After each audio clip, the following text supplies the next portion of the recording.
पते वासुदेवा।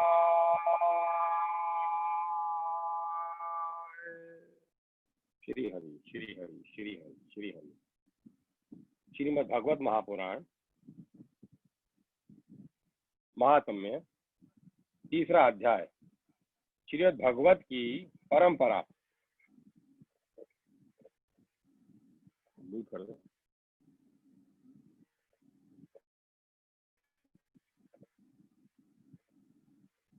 तीसरा अध्याय श्रीमद् भागवत की परंपरा और उसका महात्म्य।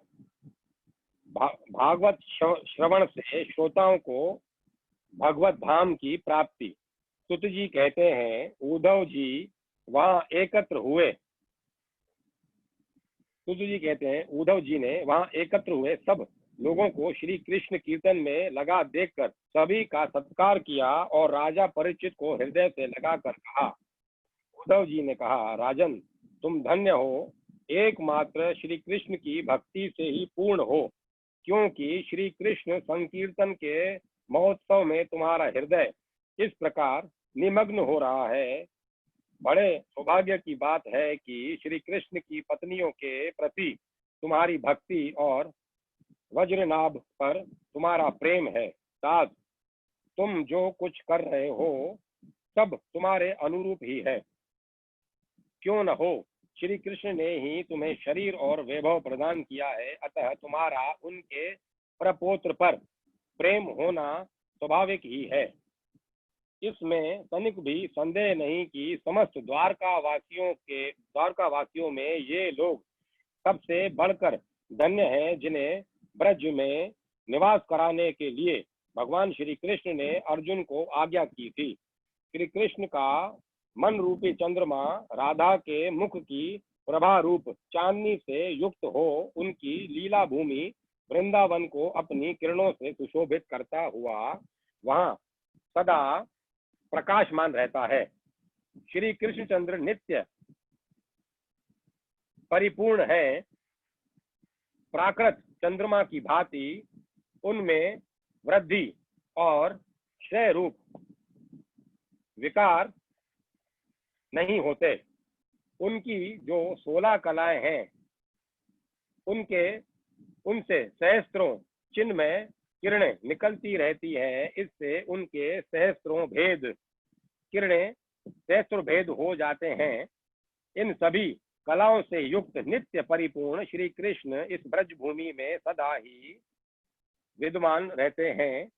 इस भूमि में और उनके स्वरूप में कुछ अंतर नहीं है। राजेंद्र परीक्षित, इस प्रकार विचार करने पर सभी ब्रजवासी भगवान के अंग में स्थित हैं। शरणागतों का भय दूर करने वाले जो ये वज्र है, उनका स्थान श्री कृष्ण के दाहिने चरण में है।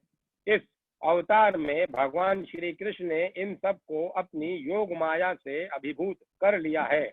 उसी के प्रभाव से ये अपने स्वरूप को भूल गए हैं और इसी कारण सदा दुखी रहते हैं। यह बात निसंदेह ऐसी ही है। श्री कृष्ण का प्रकाश प्राप्त हुए बिना का बोध नहीं हो सकता।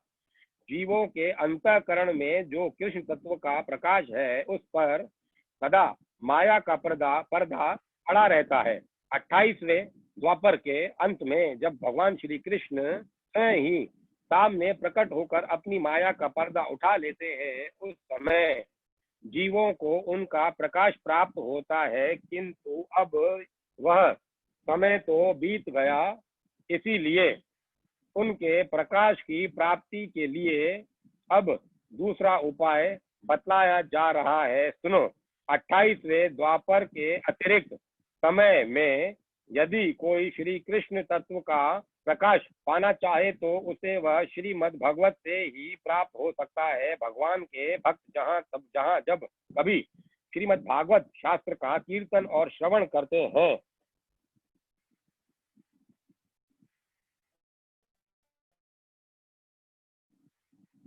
वहाँ उस समय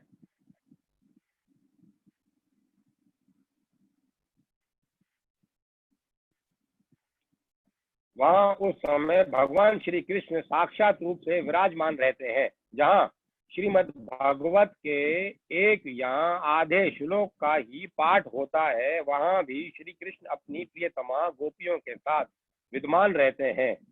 इस पवित्र भारत वर्ष में मनुष्य का जन्म पाकर भी जिन लोगों ने पाप के अधीन होकर श्रीमद् भागवत नहीं सुना, उन्होंने मानो अपने ही हाथों अपनी हत्या कर ली। जिन बड़भागियों ने प्रतिदिन श्रीमद् भागवत शास्त्र का सेवन किया, उन्होंने अपने पिता, माता और पत्नी तीनों के ही कुल का भली भांति उद्धार कर दिया। श्रीमद् भागवत के स्वाध्याय और श्रवण से ब्राह्मण को विद्या का प्रकाश बोध प्राप्त होता है। क्षत्रिय लोग शत्रुओं पर विजय पाते हैं, वैश्यों को धन मिलता है और शूद्र स्वस्थ निरोग बने रहते हैं। स्त्रियों तथा अनतज्ञों आदि अन्य लोगों की भी इच्छा श्रीमद् भागवत से पूर्ण होती है। अतः कौन ऐसा भाग्यवान पुरुष है जो श्रीमद् भागवत का नित्य ही सेवन न करेगा। अनेकों जन्मों तक साधना करते करते जब मनुष्य पूर्ण सिद्ध हो जाता है, तब उसे श्रीमद् भागवत की प्राप्ति होती है। भागवत से भगवान का प्रकाश मिलता है, जिससे भगवत भक्ति उत्पन्न होती है। पूर्व काल में सांख्यायन की कृपा से श्रीमद् भागवत बृहस्पति जी को मिला और बृहस्पति जी ने मुझे दिया। इसी से मैं श्री कृष्ण का प्रियतम सखा हो सका। परीक्षित, बृहस्पति जी ने मुझे एक आख्यायिका भी सुनाई थी, उसे तुम सुनो। इस आख्यायिका से श्रीमद् भागवत श्रवण के संप्रदाय का क्रम भी जाना जा सकता है।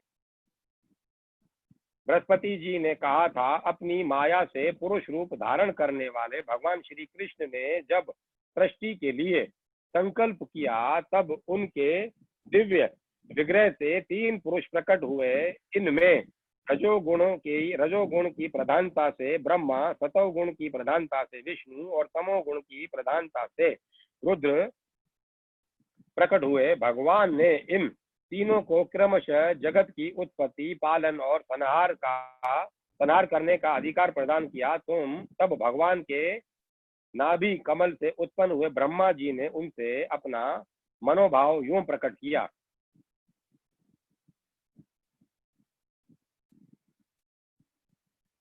ब्रह्मा जी ने कहा, परमात्मन, आप नार अर्थात जल में शयन करने के कारण नारायण नाम से प्रसिद्ध हैं। सबके आदि कारण होने से आदि पुरुष हैं। आपको नमस्कार है प्रभु, आपने मुझे सृष्टि कर्म में लगाया है, मगर मुझे भय है कि सृष्टि काल में अत्यंत पापात्मा रजोगुण आपकी स्मृति में कहीं बाधा न डालने लग जाए।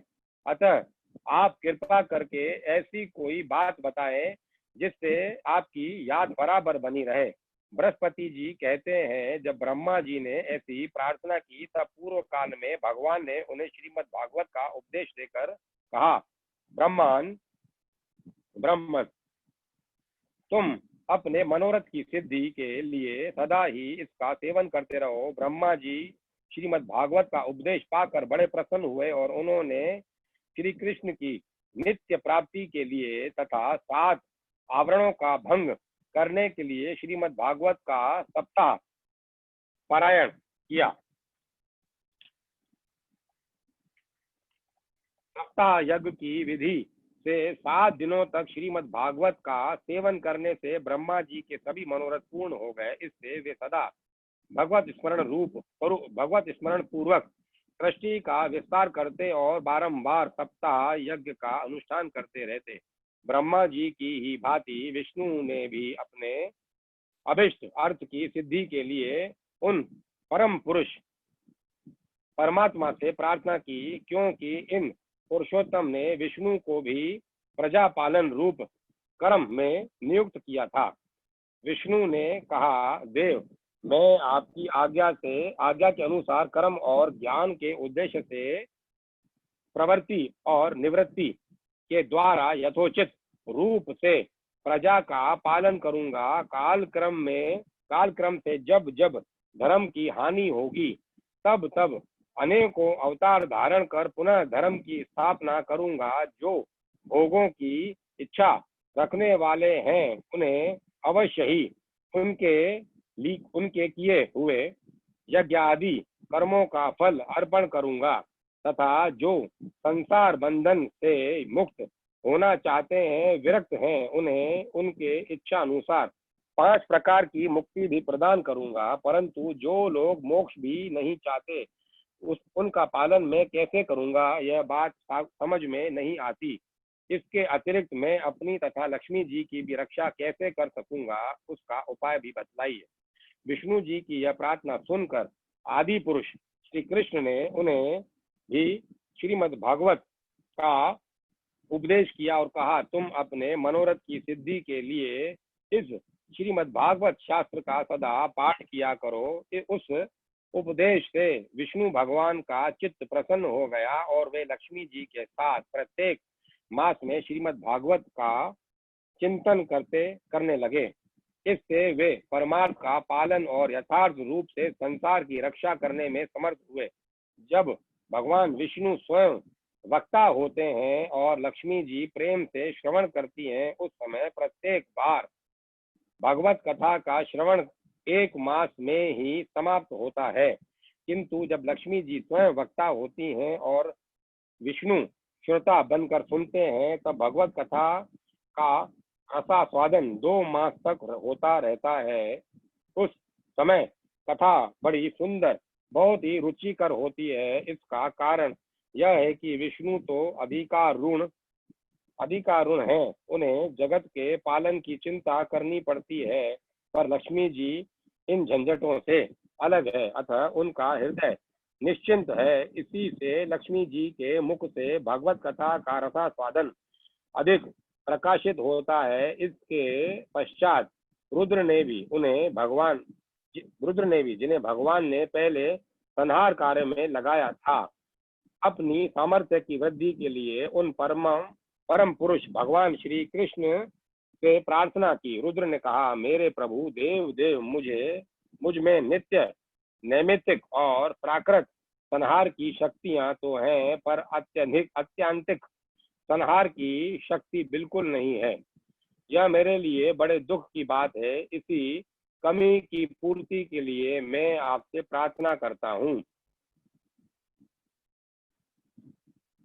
बृहस्पति जी कहते हैं, रुद्र की प्रार्थना सुनकर नारायण ने उन्हें भी श्रीमद् भगवत का ही उपदेश किया।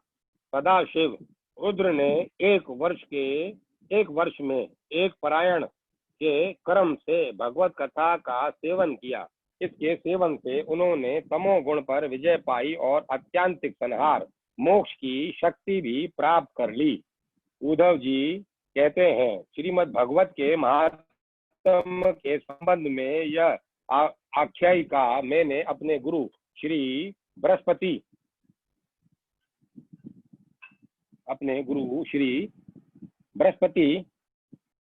जी से सुनी और उनसे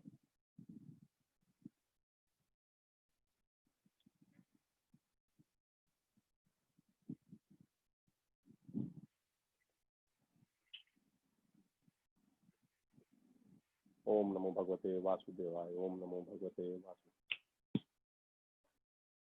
ओम नमो भगवते वासुदेवाय। ओम नमो भगवते वासुदेवाय।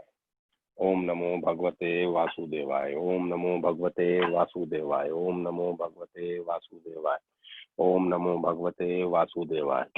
ओम नमो भगवते वासुदेवाय। ओम नमो भगवते वासुदेवाय। ओम नमो भगवते वासुदेवाय। ओम नमो भगवते वासुदेवाय। ओम नमो भगवते वासुदेवाय। ओम नमो भगवते वासुदेवाय। ओम नमो भगवते वासुदेवाय। ओम नमो भगवते वासुदेवाय। ओम नमो भगवते वासुदेवाय। ओम नमो भगवते वासुदेवाय। ओम नमो भगवते वासुदेवाय। उद्धव जी कहते हैं, श्रीमद् भगवत के महात्म्य के संबंध में यह आख्यायिका मैंने अपने गुरु श्री बृहस्पति जी से सुनी और उनसे भागवत का उपदेश प्राप्त कर उनके चरणों में प्रणाम करके मैं बहुत ही आनंदित हुआ। तत्पश्चात भगवान विष्णु की रीति स्वीकार करके मैंने भी 1 मास तक श्रीमद् भागवत कथा का भली भांति रसास्वादन किया। उतने से ही मैं भगवान श्री कृष्ण का प्रियतम सखा हो गया। इसके पश्चात भगवान ने मुझे ब्रज में अपनी प्रियतमा गोपियों की सेवा में नियुक्त किया। यद्यपि भगवान अपने लीला परिकरों के साथ नित्य विहार करते रहते हैं, इसीलिए गोपियों का श्री कृष्ण से कभी भी वियोग नहीं होता। तथापि जो भ्रम से विरह वेदना का अनुभव कर रही थी, उन गोपियों के प्रति भगवान ने अपने मुख से भागवत का संदेश कहलाया। उस संदेश को अपनी बुद्धि के अनुसार ग्रहण कर गोपियां तुरंत ही विरह वेदना से मुक्त हो गई। मैं भगवान के उस रहस्य को तो नहीं समझ सका, किंतु मैंने उसका चमत्कार प्रत्यक्ष देखा। इसके बहुत समय के बाद जब ब्रह्मा आदि देवता आकर भगवान से अपने परम धाम में पधारने की प्रार्थना करके चले गए, उस समय पीपल के वृक्ष की जड़ के पास अपने सामने खड़े हुए मुझे भगवान ने श्रीमद् भागवत विषयक उस रहस्य का स्वयं ही उपदेश किया कि और मेरी बुद्धि में उसका दृढ़ निश्चय करा दिया। उसी के प्रभाव से मैं बद्री का आश्रम में रहकर भी यहाँ ब्रज की लताओं और बेलों में निवास करता हूँ। उसी के बल से यहाँ नारद कुंड पर सदा स्वेच्छा अनुसार विराजमान रहता हूँ। भगवान के भक्तों को श्रीमद् भगवत के सेवन से श्री कृष्ण तत्व का प्रकाश प्राप्त हो सकता है। इस कारण यहाँ उपस्थित हुए इन सभी भक्त जनों के कार्य की सिद्धि के लिए मैं श्रीमद् भागवत का पाठ करूंगा, किंतु इस कार्य में तुम्हें ही सहायता करनी पड़ेगी। सुत जी कहते हैं, यह सुनकर राजा परीक्षित उद्धव जी को प्रणाम करके उनसे बोले। परीक्षित ने कहा, हरिदास उद्धव जी, आप निश्चिंत होकर श्रीमद् भागवत कथा का कीर्तन करें। इस कार्य में मुझे जिस प्रकार की सहायता करनी आवश्यक हो उसके लिए आज्ञा दें। सुत जी कहते हैं, परीक्षित का यह वचन सुनकर उद्धव जी मन ही मन बहुत प्रसन्न हुए और बोले। उद्धव जी ने कहा, राजन, भगवान श्री कृष्ण ने जब से इस पृथ्वी तल का परित्याग कर दिया है, तब से यहाँ अत्यंत बलवान कलयुग का प्रभुत्व हो गया है। जिस समय यह शुभ अनुष्ठान यहाँ प्रारंभ हो जाएगा, बलवान कलयुग अवश्य ही इसमें बहुत बड़ा विघ्न डालेगा। इसीलिए तुम दिग्विजय के लिए जाओ और कलयुग को जीत कर अपने वश में करो। इधर मैं तुम्हारी सहायता से वैष्णवी रीति का सहारा लेकर 1 महीने तक यहाँ श्रीमद् भगवत कथा का रसास्वादन कराऊंगा और इस प्रकार भगवत कथा के रस का प्रसार करके इन सभी श्रोताओं को भगवान मधुसूदन के नित्य गोलोक धाम में पहुंचाऊंगा। सुत जी कहते हैं, उद्धव जी की बात सुनकर राजा परीक्षित पहले तो कलयुग पर विजय पाने के विचार से बड़े ही प्रसन्न हुए, परंतु पीछे यह सोचकर कि मुझे भागवत कथा के श्रवण से वंचित रहना ही पड़ेगा, चिंता से व्याकुल हो उठे। उस समय उन्होंने उद्धव जी से अपना अभिप्राय इस प्रकार प्रकट किया। राजा परीक्षित ने कहा, हे तात, आपकी आज्ञा के अनुसार तत्पर होकर मैं कलयुग को तो अवश्य ही अपने वश में करूंगा, मगर श्रीमद् भगवत की प्राप्ति मुझे कैसे होगी? मैं भी आपके चरणों की शरण में आया हूँ, अतः मुझ पर भी आपको अनुग्रह करना चाहिए। सुत जी कहते हैं, उनके इस वचन को सुनकर उद्धव जी पुनः बोले। उद्धव जी ने कहा, राजन, तुम्हें तो किसी भी बात के लिए किसी प्रकार भी चिंता नहीं करनी चाहिए, क्योंकि इस भागवत शास्त्र के प्रधान अधिकारी तो तुम ही हो। संसार के मनुष्य नाना प्रकार के कर्मों में रचे पचे हुए हैं। ये लोग आज तक प्राय भागवत श्रवण की बात भी नहीं जानते। तुम्हारे ही प्रसाद तुम्हारे ही प्रसाद से इस भारतवर्ष में रहने वाले अधिकांश मनुष्य श्रीमद् भागवत कथा की प्राप्ति होने पर शाश्वत सुख प्राप्त करेंगे। महर्षि भगवान श्री शुकदेव साक्षात नंद नंदन श्री कृष्ण के स्वरूप हैं। वे ही तुम्हें श्रीमद् भागवत की कथा सुनाएंगे। इसमें तनिक भी संदेह की बात नहीं है। राजन, इस कथा के श्रवण से तुम ब्रजेश्वर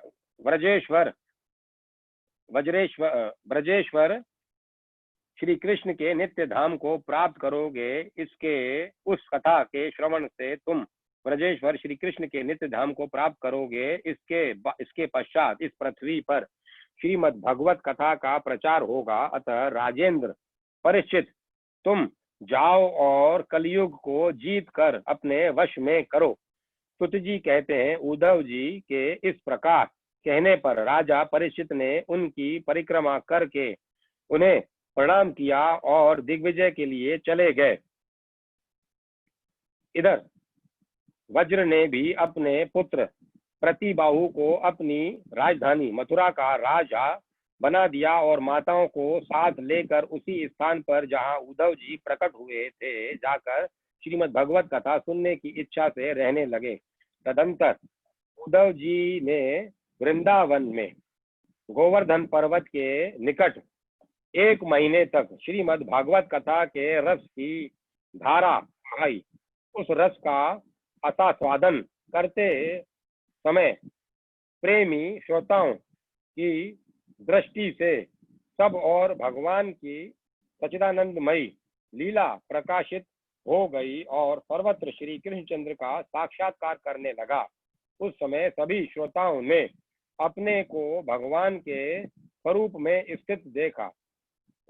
वज्रनाभ ने श्री कृष्ण के दाहिने चरण कमल में अपने को स्थित देखा और श्री कृष्ण के विरह शोक से मुक्त होकर उस स्थान पर अत्यंत सुशोभित होने लगे।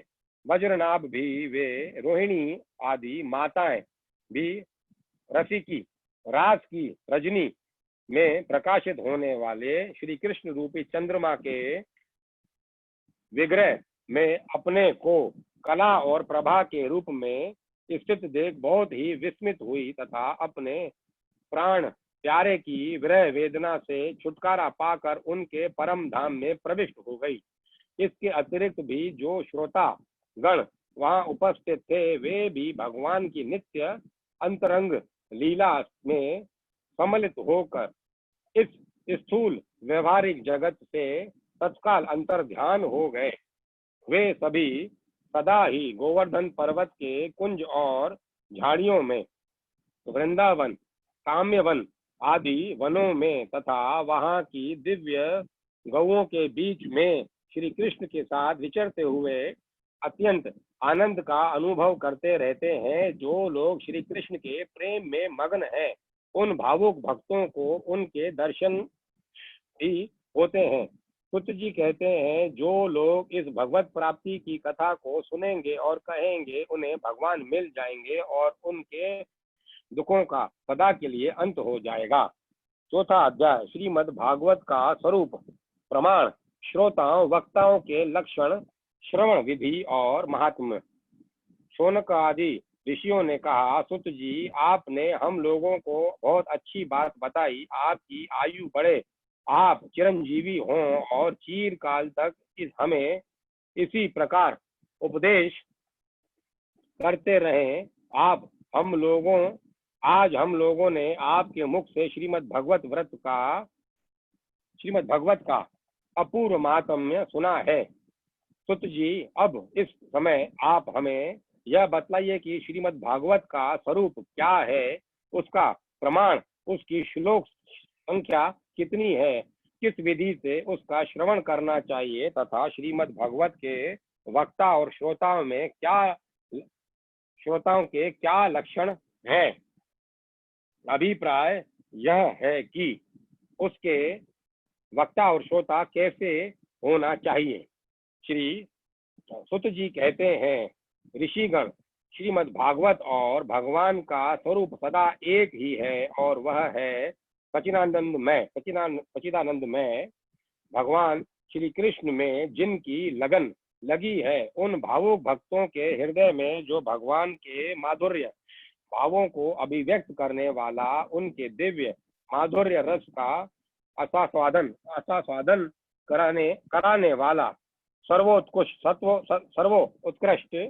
वचन है, उसे श्रीमद् भागवत समझो। जो वाक्य ज्ञान, विज्ञान, भक्ति एवं उनके अंगभूत साधन चतुष्टय को प्रकाशित करने वाला है तथा जो माया का मर्दन करने में समर्थ है, उसे भी तुम श्रीमद् भागवत समझो। श्रीमद् भागवत अनंत अक्षर स्वरूप है, इसका नियत प्रमाण भला कौन जान सकता है। पूर्व काल में भगवान विष्णु ने ब्रह्मा जी के प्रति 4 श्लोकों में इसका दिग्दर्शन मात्र कराया था। विप्रगण इस भागवत की अपार गहराइयों में डुबकी लगाकर इसमें से अपनी अभिष्ट वस्तु को प्राप्त करने में केवल ब्रह्मा, विष्णु और शिव आदि ही समर्थ हैं, दूसरे नहीं। किंतु जिनकी बुद्धि आदि वृत्तियां परिमित हैं, उनसे मनुष्यों का हित साधन करने के लिए श्री व्यास जी ने परीक्षित और सुखदेव जी के संवाद के रूप में जिसका गान किया है, उसी का नाम श्रीमद् भागवत है। उस ग्रंथ की श्लोक संख्या 18,000 है। यह इस भवसागर में जो प्राणी कली रूपी ग्राह से ग्रस्त हो रहे हैं, उनके लिए यह श्रीमद् भागवत ही सर्वोत्तम सहारा है। अब भगवान श्री कृष्ण की कथा का आश्रय लेने वाले श्रोताओं का वर्णन करते हैं। श्रोता 2 प्रकार के माने गए हैं, प्रवर उत्तम अथवा तथा अवर अधम।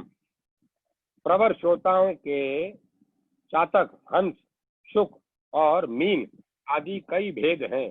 अवर के भी वृक, भूरुण, वृष और पुरुष आदि अनेकों भेद बताए गए हैं। चातक कहते हैं पपीहे को, वह जैसे बादल से बरसते हुए जल में ही स्पृहा रखता है, दूसरे जल को छूता ही नहीं, इसी प्रकार जो श्रोता सब कुछ छोड़कर केवल श्री कृष्ण संबंधी शास्त्रों के श्रवण का व्रत लेता है, वह चातक कहा गया है। जैसे हंस दूध के साथ मिलकर एक हुए जल से निर्मल दूध ग्रहण कर लेता है और पानी को छोड़ देता है, उसी प्रकार जो श्रोता अनेकों शास्त्रों का श्रवण करके भी उसमें से 4 भाग अलग करके ग्रहण करता है, उसे हंस कहते हैं। जिस प्रकार भली भांति पढ़ाया हुआ तोता अपनी मधुर वाणी से शिक्षक को तथा पास आने वाले दूसरे लोगों को भी प्रसन्न करता है, उसी प्रकार जो श्रोता कथावाचक व्यास के मुंह से उपदेश सुनकर उसे सुंदर और परिमित वाणी में पुनः सुना देता है और व्यास एवं अन्य श्रोताओं को अत्यंत आनंदित करता है, वह शूक कहलाता है। जैसे क्षीर सागर में मछलियां मौन रहकर अपलक आंखों से देखती हुई सदा दुग्ध पान करती रहती हैं, उसी प्रकार जो कथा सुनते समय निर्निमेष नयनों से देखता हुआ मुंह से कभी एक शब्द भी नहीं निकालता और निरंतर कथा रस का ही आस्वादन करता रहता है, वह प्रेमी श्रोता मीन कहा गया है। ये प्रवर अर्थात उत्तम श्रोताओं के भेद बताए गए हैं। अब अवर यानी अधम श्रोता बताए जाते हैं। वृक कहते हैं भेड़िए को। जैसे भेड़िया वन के भीतर वेणु की मीठी आवाज सुनने में लगे हुए मृग को डराने वाली भयानक गर्जना करता है, वैसे ही जो मूर्ख कथा श्रवण के समय रसिक श्रोताओं को उद्विग्न करता हुआ बीच बीच में जोर जोर से बोल उठता है, वह वृक कहलाता है। हिमालय के शिखर पर एक भ्रूण जाति का पक्षी होता है, वह किसी के शिक्षाप्रद वाक्य सुनकर वैसा ही बोला करता है, किंतु स्वयं उससे लाभ नहीं उठाता। उसी प्रकार जो उपदेश की बात सुनकर उसे दूसरों को तो सिखलाए पर स्वयं आचरण में न लाए, ऐसे श्रोता को भ्रूण कहते हैं। वृष कहते हैं बैल को, वृक्ष कहते हैं बैल को। उसके सामने मीठे मीठे अंगूर हो या कड़वी खली, दोनों को वह एक सा ही मानकर खाता है। उसी प्रकार जो सुनी हुई सभी बातें ग्रहण करता है, पर सार और असार वस्तु का विचार करने में उसकी बुद्धि अंधी असमर्थ होती है, ऐसा श्रोता वृष वृषभ वृष कहलाता है। जिस प्रकार ऊंट मारुद्य गण से युक्त आम को भी छोड़कर केवल नीम के ही पत्ते चबाता है, जिस प्रकार माधुर्य गुण से युक्त आम को भी छोड़कर केवल नीम के ही पत्ते चबाता है, उसी प्रकार जो भगवान की मधुर कथा को छोड़कर उसके विपरीत संसारी बातों में रमता रहता है, उसे ऊंट कहते हैं। ये कुछ थोड़े से भेद यहाँ बताए गए हैं। उनके अतिरिक्त भी प्रवर अवर दोनों प्रकार के श्रोताओं में भ्रमर और गधा आदि बहुत से भेद हैं। इन सब भेदों को उन उन श्रोताओं के स्वाभाविक आचार व्यवहार से परखना चाहिए, जो वक्ता के सामने उन्हें विधिवत प्रणाम करके बैठे और अन्य संसारी बातों को छोड़कर केवल श्री भगवान की लीला कथा को ही सुनने की इच्छा रखें, समझने में अत्यंत कुशल हो, नम्र हो, बहुत हाथ जोड़े रहे, शिष्य भाव से उपदेश ग्रहण करे और भीतर श्रद्धा तथा विश्वास रखे। इसके सिवा जो कुछ सुने उसका बराबर चिंतन करता रहे, जो बात समझने में न आए पूछे और पवित्र भाव से रहे तथा श्री कृष्ण के भक्तों पर सदा ही प्रेम रखता हो, ऐसे ही श्रोता को वक्ता लोग उत्तम श्रोता कहते हैं। अब वक्ताओं के लक्षण बतलाते हैं। जिनका मन सदा भगवान में लगा रहे, जिसे किसी भी वस्तु की अपेक्षा न हो, जो सबका सहृदय और दीनों पर दया करने वाला हो तथा अनेकों युक्तियों से तत्व का बोध करा देने में चतुर हो, उसी वक्ता का मुनि लोग भी सम्मान करते हैं। विप्रगण, अब मैं भारतवर्ष की भूमि पर श्रीमद् भागवत कथा का सेवन करने के लिए जो आवश्यक विधि है उसे बतलाता हूँ, आप सुने। इस विधि के पालन से श्रोता की सुख परंपरा का विस्तार होता है। श्रीमद् भागवत का सेवन 4 प्रकार का है, सात्विक, राजस, तामस और निर्गुण, जिसमें यज्ञ की भांति तैयारी की गई हो, बहुत सी पूजा सामग्रियों के कारण जो अत्यंत शोभा संपन्न दिखाई दे रहा हो और बड़े ही परिश्रम से बहुत उतावली के साथ 7 दिनों में ही जिसकी समाप्ति हो जाए, वह प्रसन्नता पूर्वक किया हुआ श्रीमद् भागवत का सेवन राजस है। 1 या 2 महीने में धीरे धीरे कथा के रस का आस्वादन करते हुए बिना परिश्रम के जो श्रवण होता है, वह पूर्ण आनंद को बढ़ाने वाला सात्विक सेवन कहलाता है। तामस सेवन वह है जो कभी भूल से छोड़ दिया जाए और याद आने पर फिर आरंभ कर दिया जाए। इस प्रकार 1 वर्ष तक आलस और अश्रद्धा के साथ चलाया जाए, वह यह तामस सेवन भी न करने की अपेक्षा अच्छा और सुख ही देने वाला है। जब 1 वर्ष, महीना और दिनों के नियम का आग्रह छोड़कर सदा ही प्रेम और भक्ति के साथ श्रवण किया जाए, वह सेवन निर्गुण माना गया है। राजा परीक्षित और सुखदेव ने संवाद राजा परीक्षित और सुखदेव के संवाद में जो भागवत का सेवन हुआ था वह निर्गुण ही बताया गया है।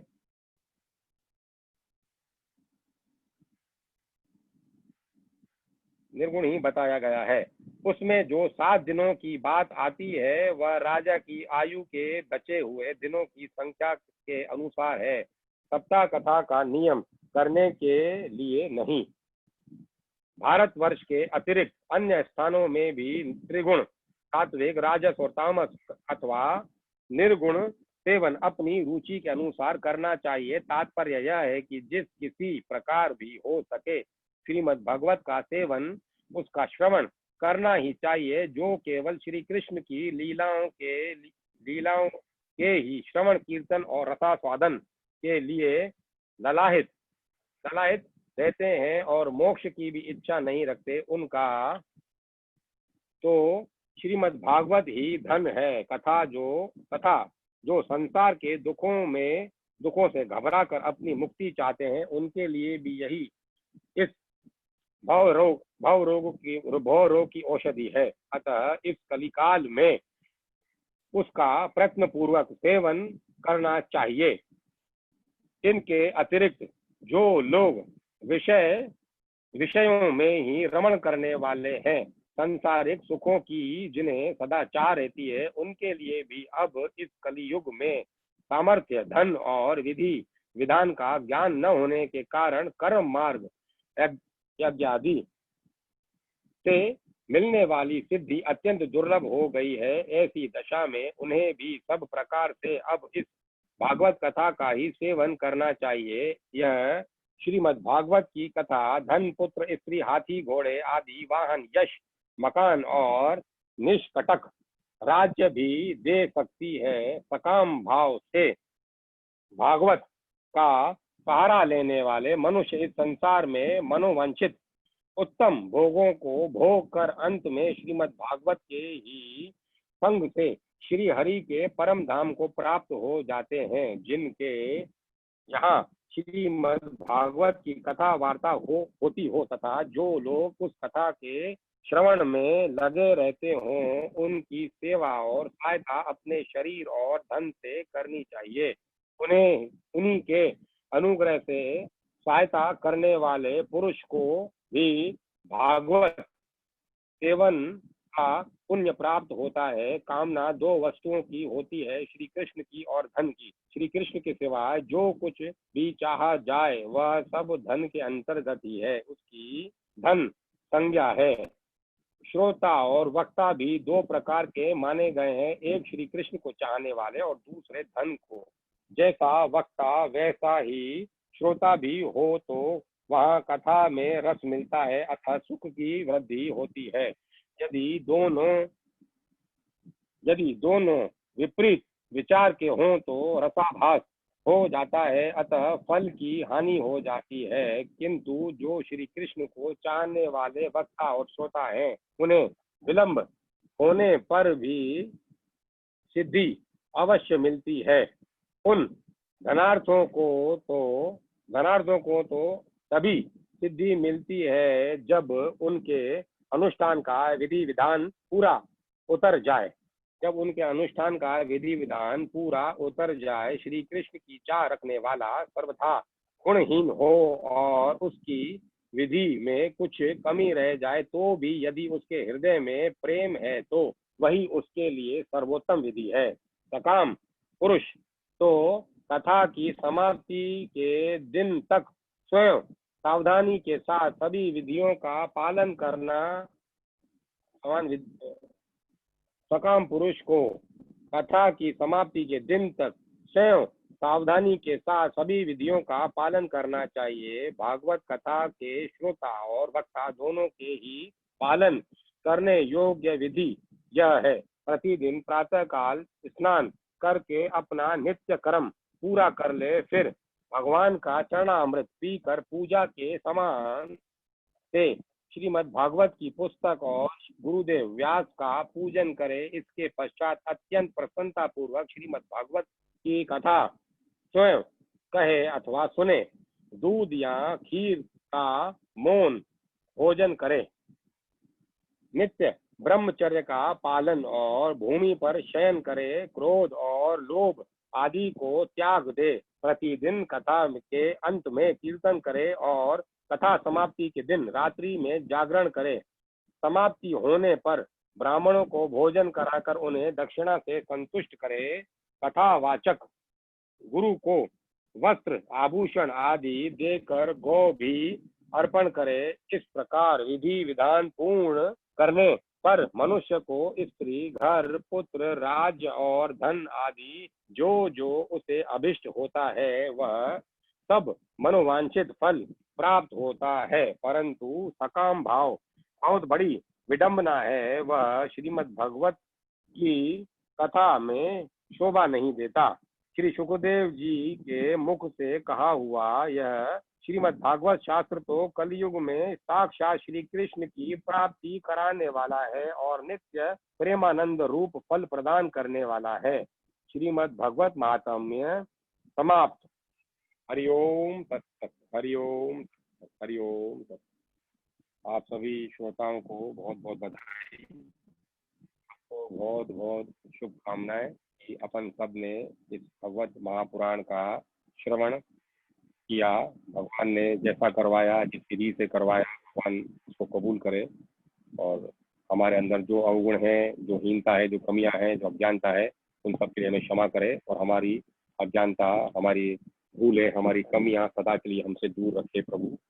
जैसे हमारे पर प्रभु अपनी अपार कृपा करें और जैसा देखो अपने इतना विधि विधान का लोग बोलते हैं कि हिंदू धर्म में ऐसी विधि विधान है, लेकिन भगवान ने कितना सरल बनाया हुआ है और उसको भगवान ने कबूल भी किया है। जैसे कहा है कि कथा का श्रवण करने वाले श्रोताओं का और उनका वक्ताओं का भेद बताया, उनकी विधि बताई। विधि कठिन भी है, लेकिन अंततः उन्होंने आखिरी में जो दो बातें बोली है वो कितनी सही और कितनी सटीक बोली है। किंतु जो श्री कृष्ण को चाहने वाले वक्ता और श्रोता हैं, उन्हें विलंब होने पर भी सिद्धि अवश्य मिलती है, पर धनार्थों को तो तभी सिद्धि मिलती है जब उनके अनुष्ठान का विधि विधान पूरा उतर जाए। श्री कृष्ण की चाह रखने वाला सर्वथा गुणहीन हो, जिसमें कोई गुण नहीं हो, लेकिन श्री कृष्ण में चाह रखता है और उसकी विधि में कुछ कमी हो, उसकी विधि भी विधि विधान से नहीं हो, उसमें कमी हो, तो भी यदि उसके हृदय में प्रेम है तो वही उसके लिए सर्वोत्तम विधि है। मतलब प्रेम के सामने सब शून्य है। प्रेम का ऋण भगवान भी नहीं चुका पाते, पर भगवान ने इस बात की पुष्टि की है कि मैं आपके प्रेम से उर्ण नहीं हो पाऊंगा। जिसके मन में प्रेम है और सच्ची भक्ति है, उसको भले शास्त्रों का ज्ञान हो, भाषा का ज्ञान हो, संस्कृत का ज्ञान हो, विधि विधान का ज्ञान हो या ना हो, और ज्ञान होने के बाद भी त्रुटि हो, तब भी वो कबूल है उसको। ये इस लोग भी पार है, उस लोग भी पार है। ये भी वाह वाह तो मुंजी हूँ भी वाह वाह, यहाँ भी जीत है, वहाँ भी जीत है, यहाँ भी उसी गोदी में, वहाँ भी उसी गोदी में। इसी लोग संत बोलते हैं हमें मोक्ष की चाह थोड़ी, भगवान के भजनों की चाह, भगवान के श्री चरणों की चाह। और मोक्ष एक अलग चीज़ है, उसके लिए विचार करना, मतलब मैं छोटे मुंह से इतनी बड़ी बात नहीं कर पाऊंगा। तो आज के आनंद की जय। देखो हमने भी ये पूजा की थाली बनाई है, पूजा की थाली बनाई है और हम आपको उस पूजा की थाली के दर्शन का, ये हमने श्रीमद् भगवत कथा संपन्न की। आज कथा को हमने बंद किया पाठ को। ये भगवान का जो प्रिय है माखन मिश्री, और ये सूजी का हलवा, ये सूखा मेवा, ये मिश्री और अपना तुलसी दल, और ये फल आम, ये जल, और आप सब लोगों की श्रद्धा। सबसे बड़ी चीज तो वो ये श्रद्धा है। बिना श्रद्धा के तो भगवान को 56 भोग भी स्वीकार नहीं, श्रद्धा के तो एक तुलसी का पत्ता भी स्वीकार है उनको। तो आज के आनंद की जय। अभी कौन सी पूजा, कौन सी बोल रहे हो आरती बेटा? ला निकालो, निकालोगे? दे रहा हूँ।